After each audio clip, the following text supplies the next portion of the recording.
You can't optimize your way to a great experience if you're measuring the wrong thing. It's so obvious, but let me exemplify. I was sitting with a customer experience leadership team of one of the larger insurance companies here in Europe, and they showed me their transactional MPS trend, TMPS, 8 years of data, trending up year on year.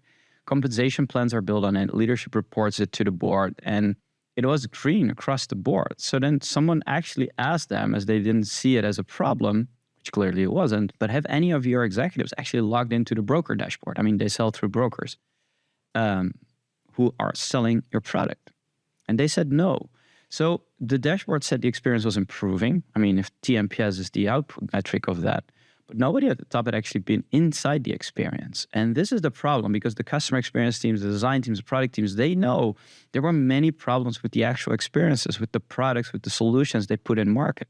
And that's what I want to talk about today, because I think a lot of customer experience organizations are in exact this position. The metrics are moving in the right direction, and the story you can tell upstairs is a good one. And yet, inside the teams, everyone knows the system is kind of broken in ways the dashboard doesn't show. The question is actually like, why does it happen? And more importantly, what do you do about it?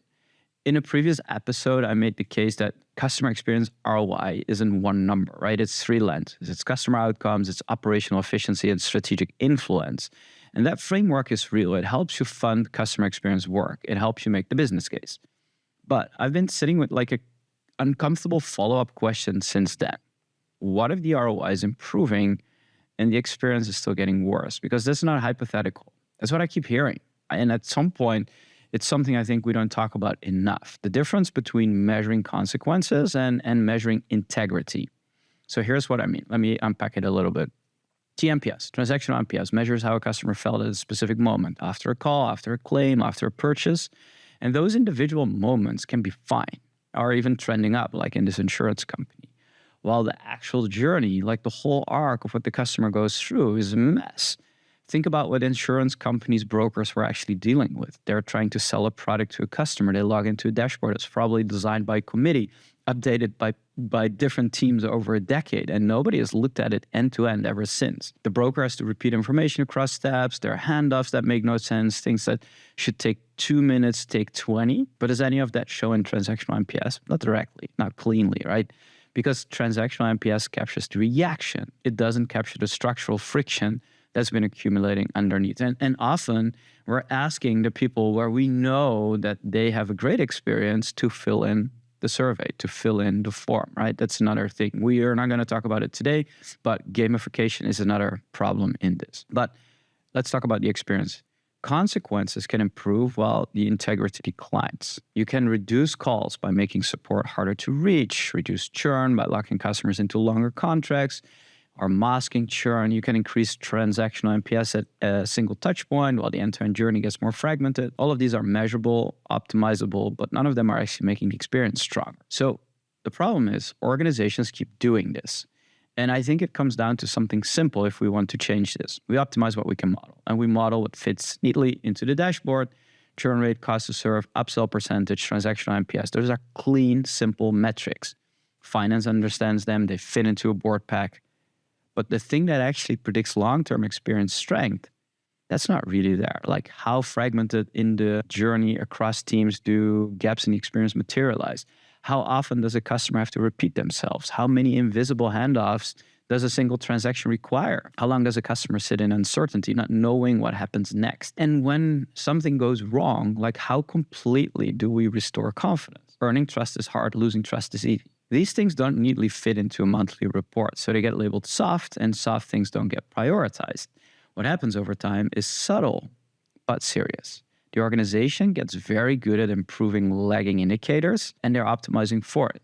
So churn might go down in the short term, costs go down in the short term, TMPS trends up in the short term, or ultimately in the long term. While underneath, the system is accumulating friction, bad friction.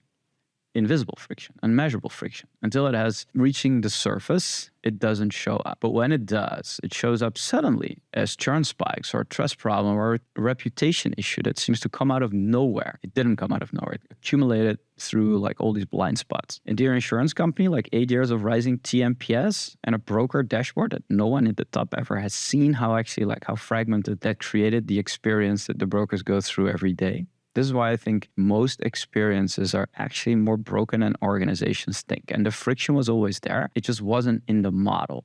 Now, I want to be clear about something, right? This isn't an anti-ROI argument. ROI matters. The 3 lenses I talked about before, customer outcomes, operational efficiency, strategic influence, they are essential. You need them to fund the work, but they are consequences. What I'm arguing is that mature organizations that are customer-centric, that are bringing experience to the board, that are talking about it every day, that don't think it's soft, they are thinking about it in a different angle. They're measuring integrity, the health of the whole system that produces those consequences. Let me give you a concrete example what it looks like when you're doing it right? I'm working with a utilities company, and they onboard 500,000 customers a year. And they have figured out something really special. And maybe it's not special when you hear me say it, but I think it's smarter. Customers who onboard digitally, the ones who complete the process online from the start and basically use all the apps the company provides in that specific use case, those customers cost significantly less to serve over their lifetime. And the inverse is also true, because those customers call less. They need less handholding. They navigate issues more independently. The customers that came through the phone or in a store or via a third party or older sales channels, they are the ones that are generating disproportionate support volume, disproportionate cost, and disproportionate complexity.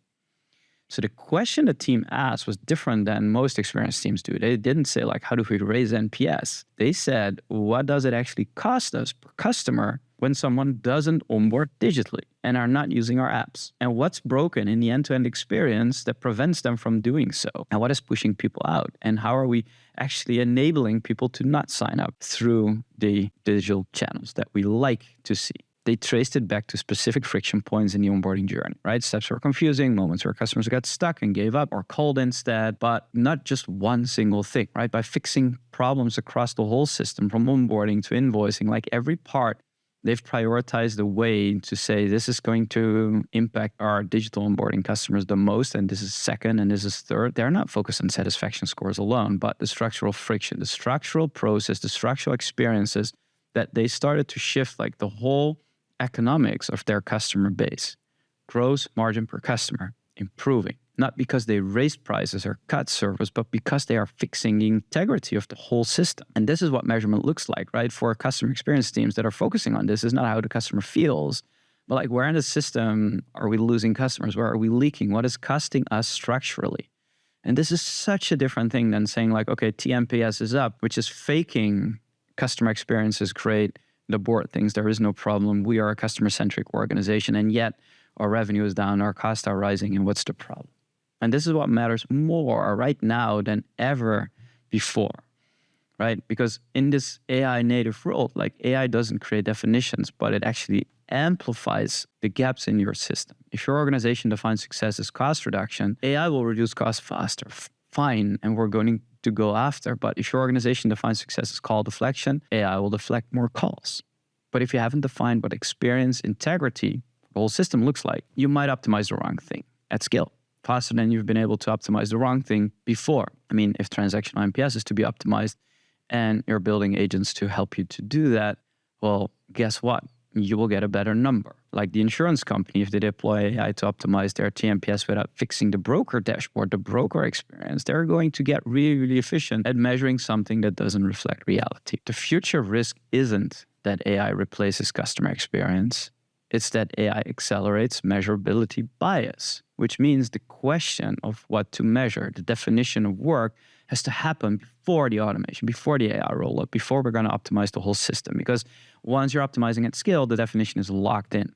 So here's where I land in all of this, right? Customer outcomes matter, operational efficiency matters, strategic influence matters.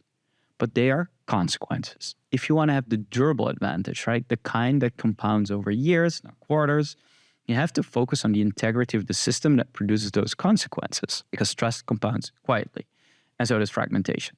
TMPS trending up for 8 years. Wonderful. Well, the broker dashboard is broken as F. Nobody as quietly erodes every relationship it touches, right? It's super annoying to see this. ROI proves value. Integrity proves maturity. The future of customer experience isn't better dashboards, right? That's something we already know, but it's better definitions of what actually matters.